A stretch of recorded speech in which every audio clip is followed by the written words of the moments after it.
একদিন একটি ছোট্ট পিঁপড়ে জল তেষ্টা পাওয়ায় জল খেতে নদীর ধারে গেল। জল পান করতে করতে তার পা পিছলে গেল এবং সে ভেসে যেতে লাগল।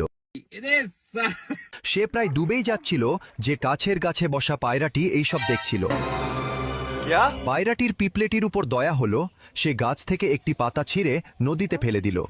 পিঁপড়েটি সেই পাতার উপর চড়ে বসল এবং নিরাপদে তীরে পৌঁছে গেল। সে পায়রাটিকে ধন্যবাদ জানালো। কিছুদিন পর একজন শিকারী জঙ্গলে এলো। সে সেই পায়রার উপর জাল ফেলার চেষ্টা করল। এটা দেখে পিঁপড়েটা বুঝতে পারল যে তার বন্ধু বিপদে আছে। সে ছুটে গিয়ে শিকারীর পায়ে কামড়াতে লাগলো।